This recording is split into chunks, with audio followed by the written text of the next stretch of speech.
వాళ్ళ పిల్లలు వస్తారు, వాళ్ళందరూ సెలబ్రిటీలే. అందరూ అంటే సెలబ్రిటీలుగా వాళ్ళని మనం ట్రీట్ చేస్తాం. అయితే వీళ్ళలో కొంతమంది ఈ డ్రగ్స్కి అలవాటు పడి కొంతమంది ముంబై వెళ్తారు, కొంతమంది దుబాయ్ వెళ్తారు, ఇంకొంతమంది ఇంకెక్కడికో వెళ్తారు. ఎక్కడ డ్రగ్స్ దొరికితే అక్కడికి వెళ్ళి పార్టీలు చేసుకుని వస్తారు. అందులో మహామహులు ఉన్నారులేండి కొంతమంది. కొన్ని కేసులు కూడా అయినాయి, ఆ మధ్య ఏదో విచారణ జరిగాయి, కొంతమందిని ఏదో ఇది చేశారు. ఇదంతా ఒక ఎత్తు అయితే, తాజాగా హైదరాబాద్ అవుట్స్కట్స్లో ఉన్న ఒక ఫామ్ హౌస్ ఇప్పుడు పెద్ద చర్చలోకి వచ్చింది. ఏంటి ఆ ఫామ్ హౌస్ కథ కమామిషు అని అంటే, పైలట్ రోహిత్ రెడ్డి అనే బీఆర్ఎస్ మాజీ ఎమ్మెల్యే, ఆయనకు ఫామ్ హౌస్ ఉండడం నేరమేం కాదు. ఎందుకంటే కేసీఆర్ గారికి ఉంది ఫామ్ హౌస్, చాలామంది రాజకీయ నాయకులకు, అన్ని పార్టీలో ఉన్న వాళ్ళకు ఉన్నాయి, చాలామంది ఎమ్మెల్యేలకు ఉన్నాయి, మంత్రులకు ఉన్నాయి, ముఖ్యమంత్రులకు ఉన్నాయి, చాలామందికి ఉన్నాయి, తప్పేం కాదు. ఫామ్ హౌస్ ఉండడం అనేది తప్పబట్టాల్సిన అవసరం లేదు. అయితే ఈ పైలట్ రోహిత్ రెడ్డి ఫామ్ హౌస్లో డ్రగ్స్తో పార్టీ చేసుకుంటున్న కొంతమంది రాజకీయ నాయకులు, సెలబ్రిటీలు పట్టుబడితే నిన్న వాళ్ళని పోలీసులు కొంతమందిని అరెస్ట్ చూపించారు, కొంతమందినేమో స్టేషన్ బెయిల్ ఇచ్చి పంపించేశారు. ఈ వీళ్లలో పైలట్ రోహిత్ రెడ్డితో పాటు పైలట్ రోహిత్ రెడ్డి తమ్ముడితో పాటు ఇంకొక ఢిల్లీ రియల్ ఎస్టేట్ వ్యాపారితో పాటు హైదరాబాద్కు చెందిన ఇంకొక 3-4 సెలబ్రిటీలతో పాటు తెలుగుదేశం పార్టీ లోక్సభ సభ్యుడు, ఏలూరు పార్లమెంటు సభ్యుడు పుట్టా మహేష్ కుమార్ యాదవ్, ఈయన కూడా ఉన్నాడు. ఈయన అక్కడెందుకు ఉన్నాడు అని అంటే ఆయన చెప్పే రీజన్స్ ఆయనకు ఉన్నాయి. పుట్టా మహేష్ యాదవ్ తెలుగుదేశం పార్టీ లోక్సభ సభ్యుడిగా ఉన్నప్పుడు ఆయన అక్కడికి, ఆ ఫామ్ హౌస్కి ఎందుకు వెళ్ళాడు? మామూలుగా పార్టీలు, ఫంక్షన్లు, పార్టీలకు అతీతంగా శుభకార్యాలు కావచ్చు, లేకపోతే ఇంకేమైనా కార్యక్రమాలు కావచ్చు, ఎవరైనా వెళ్ళాలి, దాన్ని తప్పట్టాల్సిన అవసరం లేదు. కానీ ఇది అలాంటిది కాదు. ఇక్కడ ఏదో జరిగింది. ఎందుకంటే లిమిటెడ్గా 11 మందే ఉన్నారు. ఆ 11 మందిలో టీడీపీ ఎంపీ కూడా ఉన్నాడు. ఈ టీడీపీ ఎంపీకి అక్కడ ఏం పని? పైగా బీఆర్ఎస్ పార్టీకి, టీడీపీకి ఇప్పుడు ఉప్పు నిప్పు లాంటి వ్యవహారం ఉంది. ఉప్పు నిప్పు లాంటి వ్యవహారం ఆ రెండు పార్టీలకు పడదు అని తెలిసినప్పుడు బీఆర్ఎస్ పార్టీకి చెందిన ఒక ఇంపార్టెంట్ లీడర్కు సంబంధించిన ఫామ్ హౌస్లో టీడీపీ ఎంపీ ఎందుకు అక్కడ ప్రత్యక్షమయ్యాడు? ఒకటి. రెండోది, అక్కడ ఢిల్లీ రియల్ ఎస్టేట్ వ్యాపారి, చాలామందికి దుబాయ్లో రియల్ ఎస్టేట్ బిజినెస్ చేసి పెట్టే ఒక బినామీగానో, లేకపోతే వాళ్ళ ఇన్వెస్ట్మెంట్స్ని తీసుకెళ్ళి అక్కడ చేయించేవాడిగానో ఉండే ఒక వ్యక్తి కూడా అక్కడ ఎందుకున్నాడు? అంటే వీళ్ళందరూ ఏమన్నా రియల్ ఎస్టేట్ వ్యవహారానికి సంబంధించిన గూడు పుటాన్ని ఏమన్నా అక్కడ చేస్తున్నారా? ఒక బిజినెస్ మీటింగ్ ఏమన్నా పెట్టుకున్నారా? పొలిటికల్ మీటింగ్ అయితే కాదు. పొలిటికల్ మీటింగ్ అయితే బీఆర్ఎస్ పార్టీ, టీడీపీ కలిసి కూర్చునే అవకాశమే లేదు. పార్టీ నాయకత్వాలు కూర్చుంటాయి. ఒకవేళ రాజకీయపరమైన అవగాహన ఏమైనా ఉంటే పార్టీ నాయకత్వాలు కూర్చుంటాయి. ఎవరో ఒక ఎంపీ వెళ్ళి కూర్చొని అక్కడ ఒక మాజీ ఎమ్మెల్యేతో చర్చించడు కదా. సో అది రూల్డ్ అవుట్, పొలిటికల్ మీటింగ్ కాదు.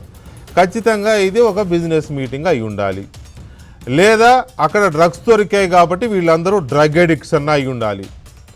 వీళ్ళు డ్రగ్స్కి అలవాటు పడిన వాళ్ళు అయి ఉండి అక్కడికి డ్రగ్స్ తెప్పించుకుని ఆ ఫామ్ హౌస్లో డ్రగ్స్ తీసుకుంటూ ఉండాలి. సరిగ్గా ఆ సమయంలో హైదరాబాద్ ఈగిల్ టీంకి సమాచారం వచ్చింది. సమాచారం ఎవరైనా ఇచ్చి ఉండొచ్చు. గిట్టిన వాళ్ళు ఇచ్చారా, అందులో ఉన్నవాళ్ళు ఇచ్చారా, బయట వాళ్ళు ఇచ్చారా, వాసన వచ్చిందా, మనకు అనవసరం. పోలీసులకి రకరకాల రూపాల్లో సమాచారం వస్తుంది. ఈగిల్ టీం వెళ్ళి రైడ్ చేసినప్పుడు అక్కడ వాళ్ళ బౌన్సర్లు కొంతమంది అడ్డుకునే ప్రయత్నం. సెలబ్రిటీలు అంటే ఉంటారుగా వాళ్ళకి అదొక సోకు. మళ్ళీ బౌన్సర్లు ఒక్కొక్కరు ఇంత ఎత్తున ఇంత లావు ఉంటారు, వాళ్ళు అడ్డం పెట్టుకుని సెలబ్రిటీలు బతికేస్తూ ఉంటారు. బౌన్సర్లు ఎందుకు ఉండాలో అర్థం కాదు. సో అక్కడ సెలబ్రిటీలు, వీళ్ళు ఈగిల్ టీం పోలీసులు అక్కడికి వెళ్ళేసరికి బౌన్సర్లు అడ్డుకోవడం, అక్కడ ఏదో చిన్న ఘర్షణ, తోపులాడే జరిగితే లోపల నుంచి ఈ రియల్ ఎస్టేట్ ఢిల్లీ నుంచి వచ్చిన అతను రోహిత్ రెడ్డికి సంబంధించిన తుపాకీ తీసుకుని ఫైర్ చేశాడు. పైకి చేశాడు, కిందకి చేశాడు, మొత్తానికైతే ఫైరింగ్ చేశాడు. అయినా సరే పోలీసులు వదలకుండా అందరిని పట్టుకున్నారు. కొంతమందిని అరెస్ట్ చేశారు, కొంతమందికి స్టేషన్ బెయిల్ ఇచ్చారు. కొంతమందిని ఎందుకు అరెస్ట్ చేశారు, కొంతమందికి స్టేషన్ బెయిల్ ఎందుకు ఇచ్చారు? స్టేషన్ బెయిల్ ఇచ్చిన వాళ్ళలో టీడీపీ ఎంపీ కూడా ఉన్నాడు.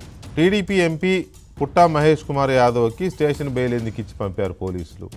ఇది ఒక ప్రశ్న ఇప్పుడు అందరూ ప్రశ్నిస్తున్నారు. రూల్స్ ప్రకారం ఇవ్వచ్చా ఇవ్వకూడదా అనేది సెకండరీ. ఎందుకు ఇచ్చారు? రోహిత్ రెడ్డి తమ్ముడిని ఇంకొంతమందిని జైలుకి పంపారు కదా, అరెస్ట్ చేసి వెంటనే వీళ్ళని ఎందుకు స్టేషన్ బెయిల్ ఇచ్చి పంపించాల్సి వచ్చింది ఒకటి. రెండోది, ముందేమో యూరిన్ టెస్ట్ చేస్తే మహేష్ కుమార్ ఎంపీ టీడీపీ ఎంపీకి డ్రగ్ తీసుకున్నట్టుగా రిపోర్ట్ రాలేదు, నెగిటివ్ వచ్చింది అతనికి అన్నారు. కానీ బ్లడ్ టెస్ట్ చేశారు తర్వాత, ఎందుకంటే అతను యూరిన్లో వాటర్ కలిపి శాంపిల్ దొరకకుండా ఏదో చేశారని చెప్పి ఏదో మ్యాచ్ ఫిక్సింగ్ లేకపోతే మ్యానిపులేట్ చేసే ప్రయత్నం చేశారు అని చెప్తున్నారు. తర్వాత బ్లడ్ టెస్ట్ చేశారు, బ్లడ్ టెస్ట్లో పాజిటివ్ వచ్చింది. అంటే అక్కడ ఏం జరిగింది, అతను డ్రగ్ తీసుకున్నట్టుగా బ్లడ్ టెస్ట్ ద్వారా వచ్చిన రిపోర్ట్ చెప్తోంది. మరి డ్రగ్ తీసుకున్నప్పుడు అతని మీద చర్యలు ఏం తీసుకోవాలి, దానికి రూల్స్ ఏం చెప్తున్నాయి? ఏదో కొంతమంది చెప్తున్నారు మొదటిసారి దొరికిన వాడి మీద బెయిల్ ఇచ్చి పంపొచ్చని, ఇంకేదో చెప్తున్నారు. అది పాజిటివ్ వస్తే అదేదో సెంటర్కి పంపిస్తారు, అక్కడ పంపించి అతనికి కౌన్సిలింగ్ ఏదో ఇస్తారు అని ఏదో చెప్తున్నారు.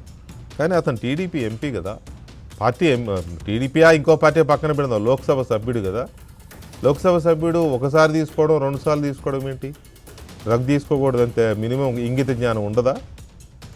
ఒకవేళ తీసుకుని ఉంటే ఇంగిత జ్ఞానం ఉండదా? తీసుకోవచ్చా, డ్రగ్ తీసుకోవచ్చా ఒక ఎంపీ అయి ఉండి? ఇంకా బుద్ధి జ్ఞానము ఇవే ఉండాలి కదా, మనం పార్లమెంట్ సభ్యుడి స్థానంలో ఉన్నాము అని. నేను మళ్ళీ చెప్తున్నాను, ఒకవేళ తీసుకుని ఉంటే, కానీ బ్లడ్ టెస్ట్ చెప్తోంది అతను డ్రగ్ తీసుకున్నాడు అని. అతనేమో నేను తీసుకోలేదు, నన్ను ఎవరో ట్రాప్ చేశారని చెప్తున్నాడు. నాకు తెలిసి ఎంపీ అవ్వాలంటే మేజర్ అయి ఉండాలి, దానికి ఒక రాజ్యాంగ పరంగా కొన్ని నిబంధనలు ఉన్నాయి.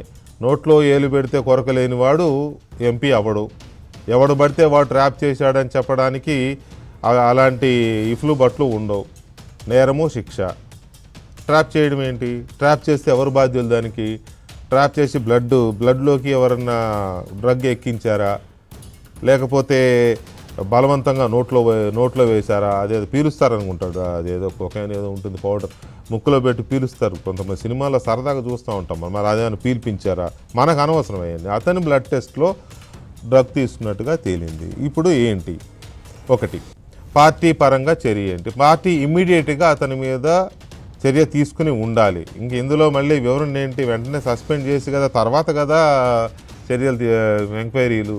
కానీ అతనికి షోకాజ్ ఏదో ఇచ్చారు, షోకాజ్ ఇచ్చి 5 రోజుల్లోగా ఈ వివరణ ఇమ్మన్నారు. మరి 5 రోజుల తర్వాత ఏం జరగవచ్చు తెలియదు మనకి. మరి తెలంగాణ ప్రభుత్వం అతన్ని ఎందుకు స్టేషన్ బెయిల్ ఇచ్చి ఎందుకు వదిలేసింది?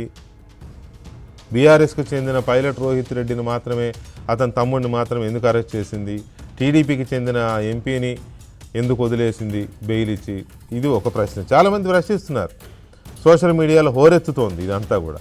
తర్వాత ఏలూరులో లోకల్ నేతలు సిన్సియర్గా పార్టీ కోసం ఎప్పటి నుంచో కష్టపడిన వాళ్ళందరినీ కాదని, యనమల రామకృష్ణుడు గారి అల్లుడైనందువల్ల, అత్యంత ధనవంతుడైన సుధాకర్ యాదవ్ గారి కుమారుడైనందువల్ల మహేష్ కుమార్కి టికెట్ ఇస్తే ఏలూరుకు తీసుకొచ్చి, ఎక్కడో కడప జిల్లా నుంచి తీసుకొచ్చి ఏలూరులో టికెట్ ఇస్తే, ఎంపీగా గెలిపిస్తే నువ్వు చేసే ఘనకార్యం ఇదా అని టీడీపీ క్యాడర్ ఇప్పుడు దుమ్మెత్తిపోస్తోంది.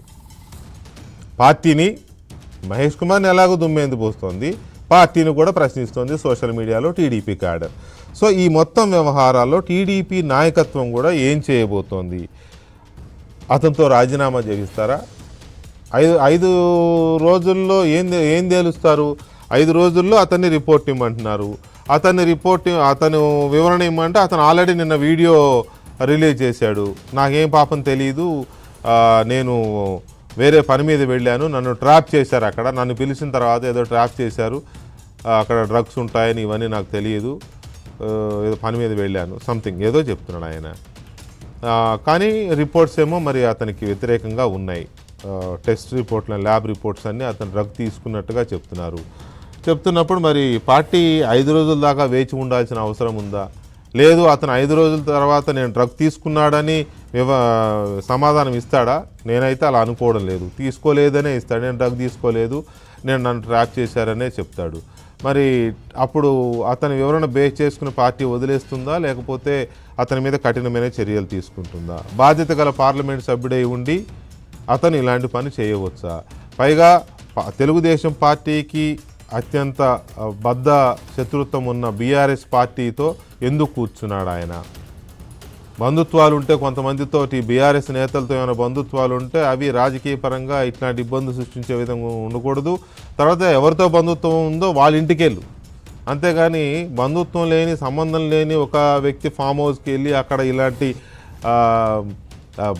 పనికి మాలిన పనులు ఇలాంటి దరిద్రం అంతా ఎందుకు పార్టీ నెత్తి మీద ఎందుకు రుద్దాడు అనేది ఒక విషయం. తర్వాత ఈ ఫామ్ హౌస్కి ఒక హిస్టరీ కూడా ఉంది. ఈ ఫామ్ హౌస్ హిస్టరీ కూడా మనం మాట్లాడొచ్చు. అదేంటి అని అంటే గతంలో బీజేపీ కొంతమంది బీఆర్ఎస్ ఎమ్మెల్యేలను కొనుగోలు చేయడానికి డబ్బులు ఇచ్చింది, అదంతా షో చూసాం కదా మనం. అది కూడా ఇక్కడే ఈ ఫామ్ హౌస్లోనే. ఆ తర్వాత అదంతా ఉత్తుత్తుదే అని తేలిపోయింది, బీఆర్ఎస్ నిరూపించలేకపోయింది, చేతులు ఎత్తేశారు.